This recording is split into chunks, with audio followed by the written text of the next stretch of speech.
We have here a panel of journalists to help us to discuss with Ron the ramifications of this new surveillance ecosystem, what it means for journalists, and also what we can do about it. I will introduce each of them very briefly. Actually, I won't introduce them. I'll have them introduce themselves.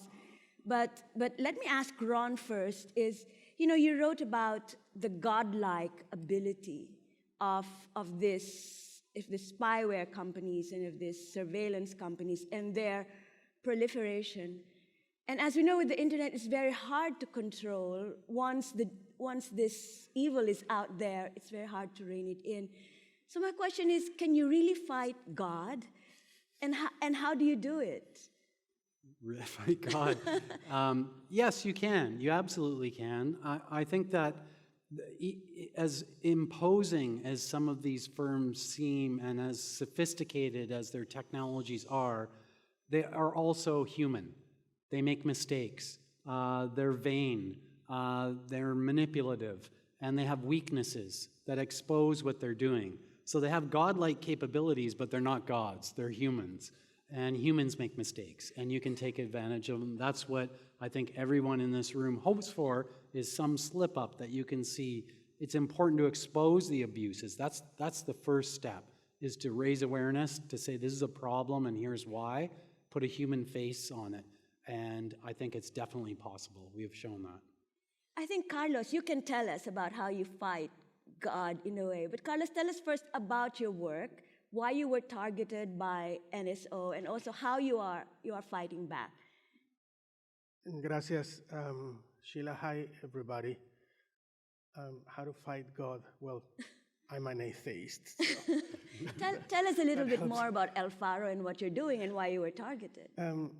Gracias, Sheila. Let me first start by thanking Ron, John Scott Railston, and all your team. I think you're doing a crucial work to give us agency and to allow us at least to know how we are being spied. El Faro is a publication from El Salvador in Central America. And we discovered, it's a small organization, 30 people. We discovered that 22 members of El Faro had been targeted with Pegasus, the NSO malware. Needless to say, we were not the only journalists from El Salvador or human rights defenders.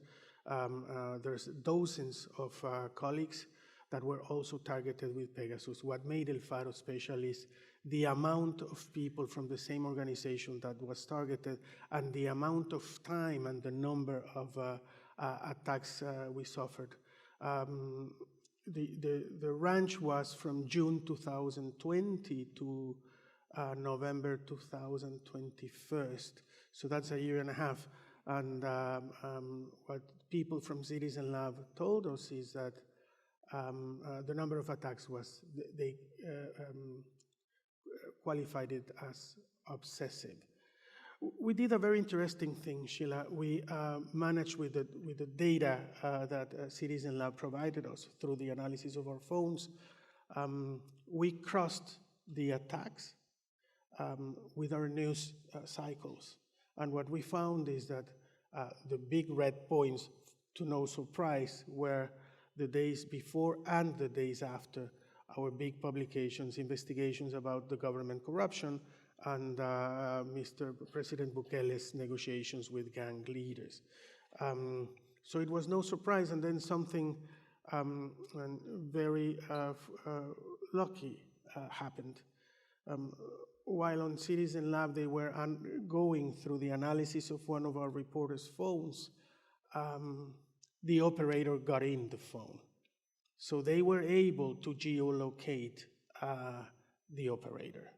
And to no surprise, it was in San Salvador. So I like to see it this way. Every time your phone is hacked, there's at least two states responsible for that attack. One is, of course, Israel, because the Ministry of Defense vetoes or approves the selling of the spyware to state agencies. And the other is the state operating. It's always a state as far as we know, because that's what NSO has declared. in court. So in our case, we can go as far, Ron was saying, it's very hard to say who is exactly the operator. In our case, we can say it's an operator, it's a government based in San Salvador. That's as far as we can go. Do you want to talk about how you're fighting back? Yes, of course.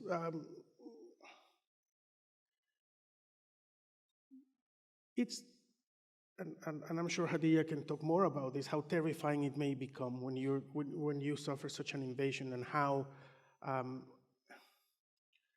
powerless you feel with the amount of information that is in the hands of people that want to do harm to you, of your private information, the photos of your family members, the places that you visit, that's personally, professionally, your sources, and we can talk about that too, how it obstructs our work. But we are not defenseless, and I have to say that thanks to the Knight First Amendment Institute from the University of Columbia, they found a way to present a case against NSO in a California in a U.S. federal court based in California. My first question was, what's the jurisdiction of this court to receive a complaint of 18 journalists from El Salvador that were targeted by an Israeli company? What's the jurisdiction? And the answer is, Ron was talking about it. Apple and WhatsApp had already sued NSO. And the legal reasoning behind it is that we can determine in iPhones if you have been hacked with Pegasus. And to get into any iPhone anywhere in the world, you have to go through their servers in California. So that's the US jurisdiction for the case. So we presented a complaint last November. It's been already accepted by the judge. It's a civil complaint, and it will take its own time. But for me, just the fact that we have presented it, I think it's a matter of showing that we are not in a corner, scared and completely defenseless, that we have agency, and we are trying to do everything we can to fight back. I loved what David said in his introductory speech, that the good news is that we're not going anywhere. And these kind of actions, I think, that reaffirm that we are not in a corner scared. Khadija, can you talk a little bit about your experience with Pegasus and how that affected you and what you did in response? Well, it's not a comfortable place to sit and cry out about how your life is ruined by some tech company and so on. But that's what we need to do, because probably they don't understand the level of invasion they do to your lives. There is an Iranian poet who puts it in 2 verses. He says, you can't deny that you said you love me. The guy who's tapping our phones is a witness. You do. Yeah, that's... when we've learned about Pegasus and how it was in all of our phones, I asked one of my colleagues how it affected his personal life and his communication. He said he stopped saying his wife he loves her on the phone. And in my life, it's a long time story. In 2012, I've learned that there was a camera in my bedroom and I was physically surveilled by the government. And I've been blackmailed with the intimate video. And it took years and years to fight against this. I won the case in European Court of Human Rights just to prove that the government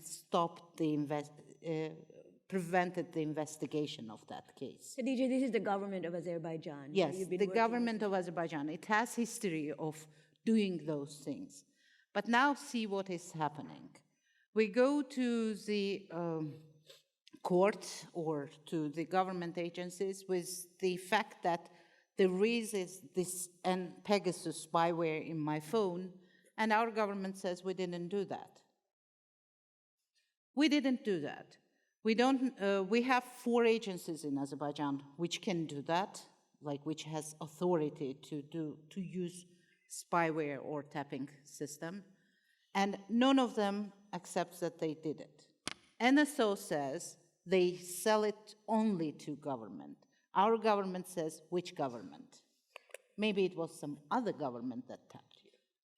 So what we need now to bring some justice to this, we need to bring the companies to hold them accountable so they disclose the clients who do this questionable purchases of spyware and use them in a spyware. There is a podcast called Bribe, Swindle, or Steal by Trace. It's a big anti-corruption organization, and they interviewed the Vice President for Compliance of NSO, Haim Gelfand, and he said everything was in compliance. They did it with legitimate governments, legitimate organizations, and then they interviewed me, and I could only afterwards say that there was no court order on tapping my phone or using any spyware. And the way this spyware works, like using the camera in your phone and using it in the most intimate situations, actually, it cannot be legal. It cannot be legalized by any court in the world. Like, who can legalize? You go with your phone to toilet. How can it be legal? You make sex when your phone is around. How can it be legal? Then you start thinking, in 2021, when the colleagues from OCCRB and Forbidden Stories told me that my phone was hacked, I started thinking, and it was for years, like they did it for years on my phone. And then I started thinking about what did I do with my phone around? Whether I spoke to, it's not even about my private life, like my sex video was online, so everyone knows everything about my sex life. So it's about my sisters, my cousins, my friends who share their secrets with me. It's about the sources that come to me, and we speak about the corruption stories, and it can be a threat to their lives. It's about people who share their health information with me, and maybe then it might happen that it could threaten their lives as well. So it's you feel so responsible, and then the pressure that comes afterward, when you think twice before you speak to someone, when someone tells you they want to share some information and you say, stop, just stay away from me. When your colleagues stop talking to you because it might be affected, it might be leaked or hacked, then your life is destroyed. And then, like your personal life, every time you meet a person in your life, you have to warn him about possibilities of being filmed, being hacked, being listened to. Because not only me was a target. My niece was hacked. My niece's phone was hacked. The taxi driver that was frequently taking me, who stands outside of my house, was hacked. My several friends who have nothing to do with politics or journalism or civil activism, they've been hacked just because they were frequent to my house. Some of them have been summoned to the State Security Service, and they received an offer to spy on me physically or to influence my decisions. And then they told me about it.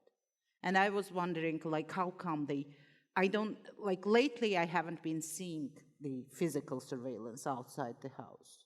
There's no more need. So there is no more need. They don't need a camera installed in the wall in my bedroom because they have it on my phone. So it's kind of I got a little bit tired of crying out about oh, my life is destroyed, or everyone is suffering around me. And so, but these companies, tech companies, they don't seem to understand the level of invasion they had in our lives. So we will tell repeatedly and repeatedly about how they affected our lives and how they cannot hide behind we sell it to legal governments, legitimate. There is no level of legitimacy to approve that. Yeah. So what they are doing is a crime, and there should be a mechanism in the world that would put them on accountable, hold them accountable. And one important thing, immediately after this happened, I consulted with lawyers, and we tried to subpoena them in Israel to receive the names of clients, and we failed because Israeli government is behind the NSO group. I don't know about the other tech companies and how they are protected by their governments, but this is what happened with NSO in Israel. And that needs to be stopped. That needs to be stopped, and there should be a mechanism, maybe under justice mechanisms like Human Rights Commissioner in UN, or that would bring some transparency and justice to these cases. I'm sorry, probably I took too long.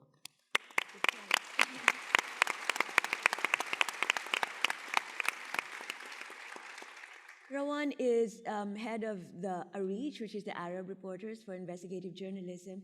So Rawan, we've heard about from Central Asia and Central America.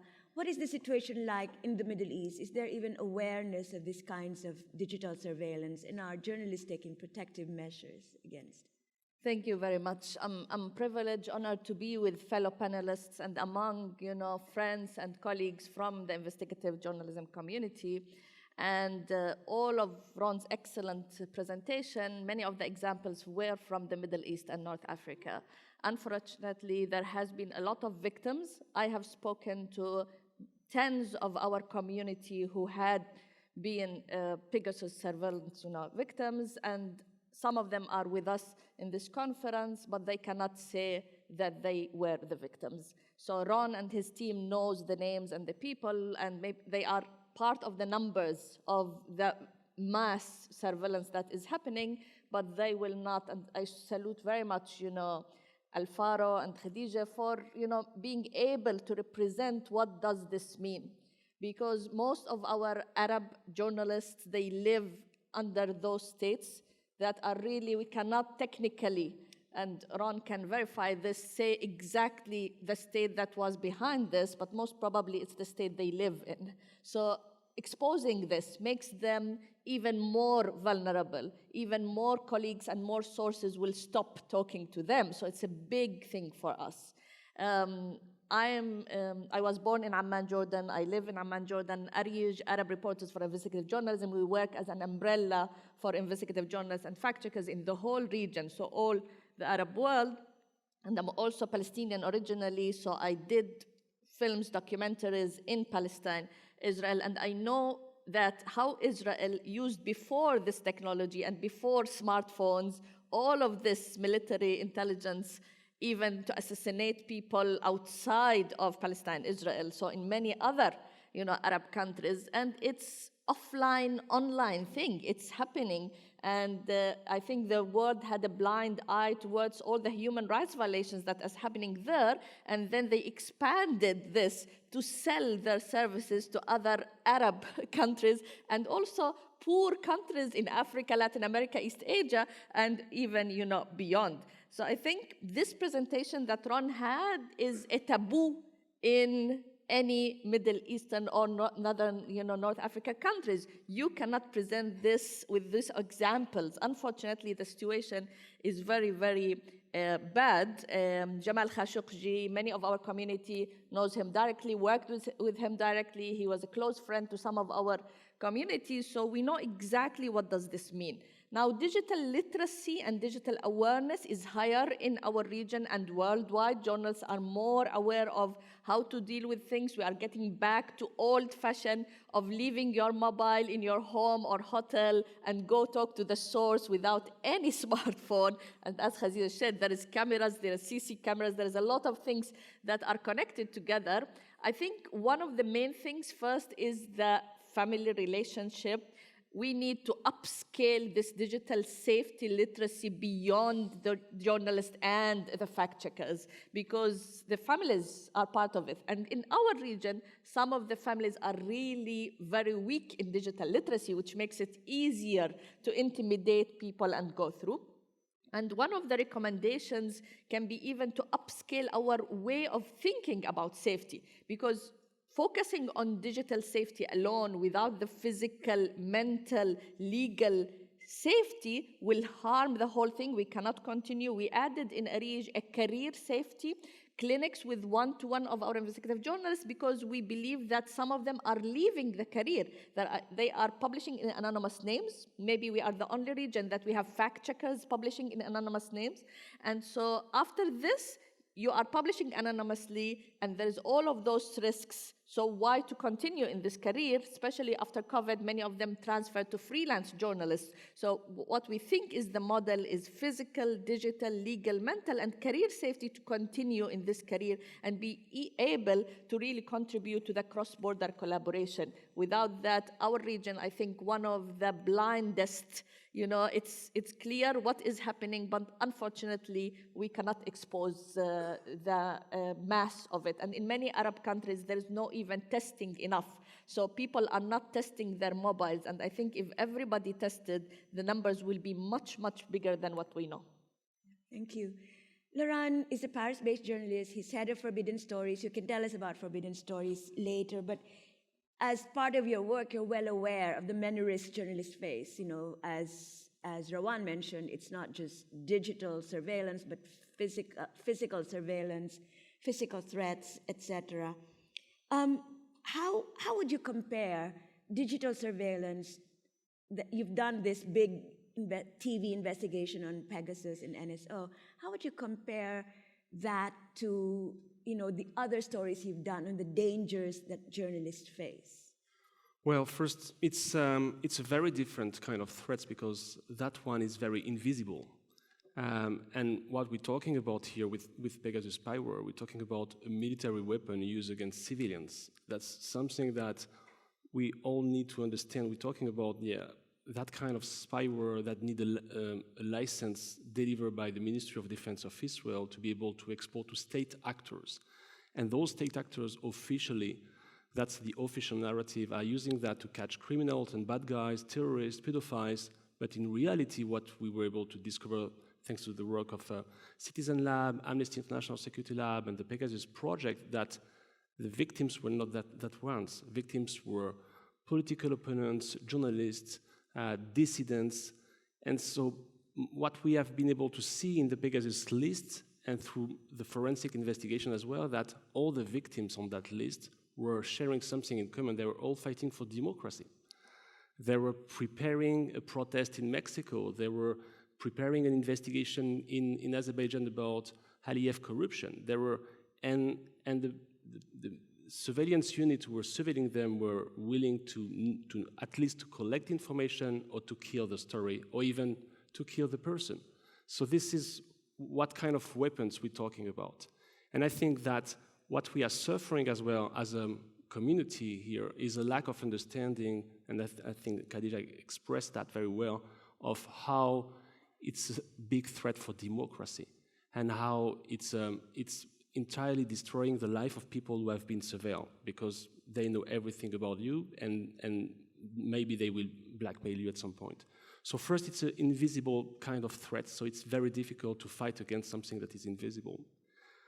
Secondly, it's a very profitable threat model. If you look for a good salary, you can be a journalist, but it would be better to be someone who is surveilling a journalist. There is much more money to make, actually. And I think this is very important to address as well, the issue of the business model of the cyber surveillance industry. You have autocrats very happy to pay millions immediately to infect 10 people. And we're talking about infection. That's also the kind of language they are using to infect people. Millions to infect people. So it's you have an entire economy based on that, where you have people who can sell their zero-day vulnerabilities for millions as well, to brokers who will resell that to the NSO group, who will then resell the spyware to state actors. And the third thing that makes this threat very different is that there is nobody to control that. And Ron explained that there is no accountability. There is not a single yet mechanism in the world to protect citizens against that, and what to do after that, to which courtroom I should sue, I should go. So there is after the Pegasus project, we were able to reveal that this massive misuse of that spyware against many citizens around the world. We were having some inquiry committee from the European Parliament. We were delivering some observation, but that's almost it. So you were having the US authorities who were blacklisting NSO group, and that was kind of impactful decision, but that's where we are. And just why as well it's a very dangerous threats. It's not only about journalism, it's really about democracy, because the first thing people want to do when they are hacking us, they want to know who is talking to us. And that's so something that we should address, and that it's our huge responsibility, and Ron addressed that already in the keynote, our huge responsibility with our sources. If we want them to talk to us, we have to think about the communication protocols ready for that, and not put them in danger, because without sources there is no more journalism. So this is globally how this kind of threat is very different, and why we should be very, very concerned and think about a global collaboration, global effort to defeat that. Thank you. One question I'd really want to ask all of you is, given the nature of the threats, as Ron, and I want to ask this of you, Ron, as well, given the nature and the ubiquity of this threat, is the kind of watchdog journalism that we used to do still possible? Mm-hmm. And how will that be possible, given that even if there are so many cases against NSO, you said there are all of these hackers for hire and these new private companies coming up with their own versions of spyware, as well as private groups hiring this surveillance, the surveillance industry to do the work for them. How would watchdog journalism still be possible? Mm-hmm. Well, I think the good news is there are a lot of scoops. There's a lot of bad news out there, and there's a lot of bad things going on. So there should be a lot of motivation to do your work, because come see us. We've got no end of stories for you all, let me tell you. It's a golden age. That's a good news. It's good news. There's scoops. I mean, I think what Laurent said is I would endorse completely. We need to think differently, or you need to think differently about your digital security practices, how you go about doing what you're doing in light of the fact that you are basically transparent to your adversaries, not just from spyware on your phone, but the entire digital ecosystem. You leave a trace wherever you go. The good news is that the bad guys also leave traces. And if you know where to look, you can expose them. And that's why I think there's a silver lining to all of this. They're humans. They make mistakes. They're not gods. They have godlike capabilities, but we can see what they're doing and expose it. If we collaborate, I think collaboration is critical. All of us here have unique perspectives on what it is that we're facing globally and different circumstances. So I think collaboration is key for it. Carlos, can you still do that kind of work in El Salvador, given the level of surveillance there is? When we were completely clear of what the spying against us meant, we published a story at El Faro. But next to the story was an editorial titled "To Our Sources." Basically, the editorial said, look, there's many of you that have talked to us over this period of time. We have taken all the precautions, traditional precautions needed to keep you safe, but this happened. So know that people that want to harm you or us may know who you are and what you've talked to us. We felt an obligation to run that editorial. We knew exactly what the consequences would be. All our sources disappeared the next day, or the same day we ran the editorial. So we have had since then to rebuild a relationship with the sources through, of course, through different methods. We don't communicate with them in the way we used to, through the phone or through emails. We have had to be very creative about this. We're still adapting. I'm sure we will come with new and fresh ways to communicate with them. But so far, we are basically doing it the old style. Meeting in places without any surveillance, safe places, person to person, and that kind of stuff.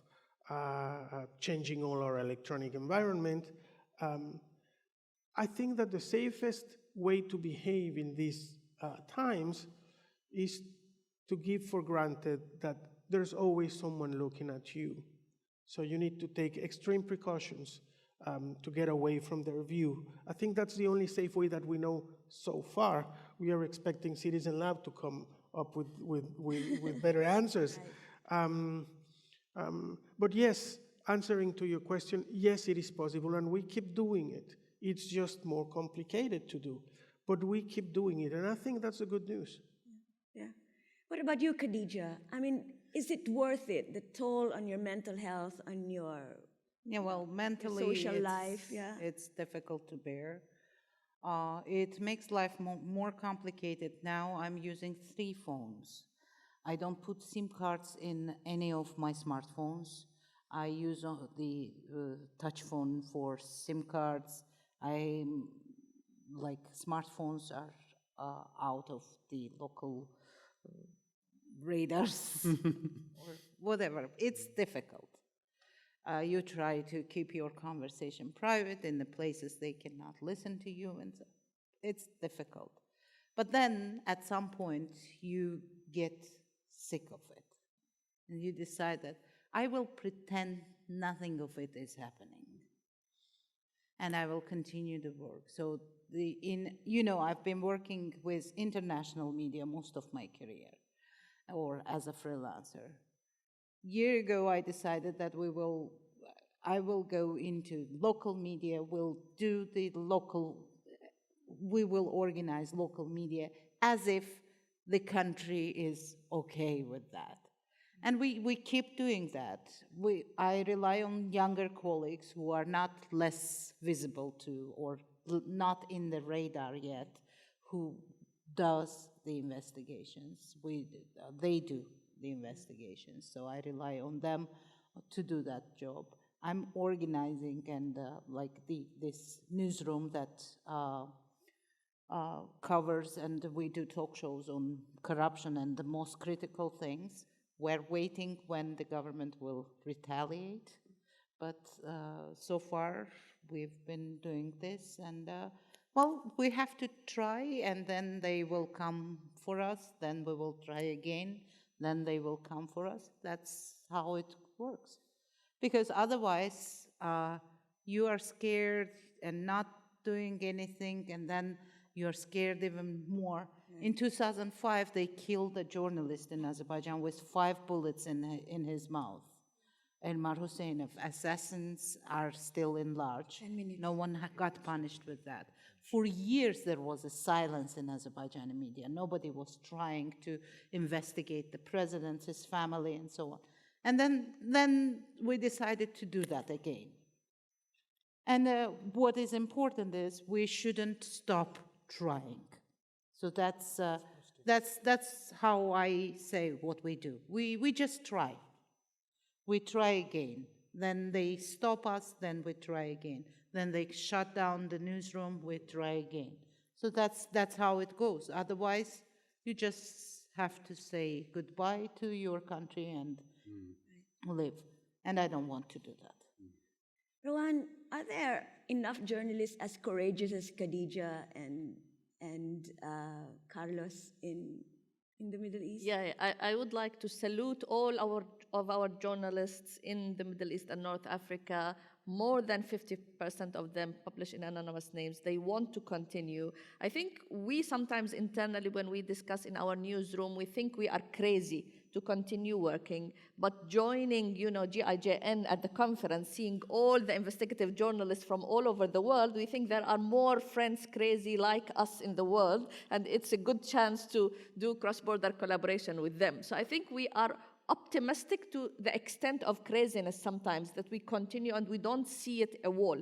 And even when there are more challenges, you get the best skills out of your way. So now we are training on open source, how to do things, differently, on data journalism, using AI. AI is an, two-edged sword. So it will be used against us, and at the same time, we can use things to expose the wrongdoing. So I'm so proud here in this conference, there's 30 people, best investigative journalists, fact-checkers, supporters of investigative journalism. They call themselves ARIJian. We even, call ourselves from more than 10 Arab countries, and I think that there's no other way. We have chosen this. We knew from the beginning there will be always challenges, and it's for also our other colleagues who lost their lives and who are now in prison and fighting for this exposing wrongdoing that we are doing this. Ron here talked about exposing this whole industry. You've done this, and you've also worked on investigations looking at the killers of journalists and exposing those killers. Does exposure really work? Yes, it works. It works. It works. Maybe we are not changing the world immediately as we would like to dream about, of course, but it works. It works. After the revelation of the Pegasus project, we were having protests in the street in India, in Korea committee, as I say. And by publishing at once worldwide with dozens of news organizations, you are creating a conversation. You're putting a conversation on the table. Like, it's the official narrative about cyber surveillance so far was about that kind of sentence of Shale Vulio, the CEO of NSO, that if you are not a criminal, you have nothing to worry about. This is what we heard from this Snowden revelation as well. It's only your metadata. Please keep sleeping. You have nothing to worry about if you're not a criminal. It's not that. That's a story for the kids. The reality that they are surveilling all the people who are challenging the power. So yes, exposure from that kind of collaboration is efficient. And I think it's hard for me to think about another way to do our work. When we were working on the Pegasus project, we were teaming up with Amnesty International Security Lab and then Citizen Lab at the end as well. And that was so crucial. That kind of partnership with two kind of organization, with two reasons and mandate on both sides. We were doing journalism, we were investigating the victim profile, we were asking questions to cooperation and state. And at the other side, they were providing forensic analysis. They were able to find the traces of infection. So we were able then to publish stories for the general interest with evidences. That makes a lot of difference. And those evidences then can be taken into consideration by European Parliament, for instance, by national authorities, by judges. So it makes a lot of difference. And when it's more and more technical, whether it's about AI, disinformation industry, cyber surveillance industry, we need to team up with people like Ron to investigate that for the general interest. Can I add something quickly, Sure. Sheila? Like Citizen Lab, Faro, OCCRP, Forbidden Stories, and ARIJ, we work together. this means that we can be strong. Maybe each of us alone cannot do a lot, and also, working with ICIJ, with big cross-border collaborations, such things really make impact to change and also for the safety of the journalists. Can Yes. I add just something quickly?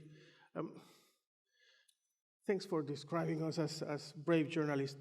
Myself, I don't consider myself to be particularly brave, Sheila. On the contrary, I think that I am very privileged, and I have to be conscious of my privileges in the terms that I have a lot of visibility. Having a lot of visibility makes you an easier target of certain things, but in another way, it also protects you. I do think that there's a lot of people here that have a lot of visibility in their own places, that we have the obligation to put that visibility at the service of those who are more vulnerable and more unprotected in our own country. So I just wanted to add that. Right. Good point. We need to bring this to a close, but I would just like to bring up some of the points that you raised in terms of fighting back and what's needed. One is definitely exposure. It's often, maybe not always, a deterrent. The second is the need for collaborations, not just among journalists, but with human rights groups and groups like Citizen Lab, technologists who can help us. Three is using legal mechanisms to be able to hold some of these actors accountable. And fourth, as you say, is raising public awareness and raising awareness within the community about the dangers of this digital ecosystem. And I think a fifth that we should also be thinking about is what kind of support can we give, aside from technical support, but sort of emotional and solidarity and mental health support, psychic support, to those who have been the target of surveillance and who are suffering still, from the lingering impact of having their entire lives, like being naked, as you said, like being naked in public. Yeah. So I'd like to thank our panelists. I'd like to thank Ron for all you've done for our community and for today especially, and to all of you for being brave and standing up and speaking truth. Thank you so much, and thank you for those who stayed. Thank you. And I want to add,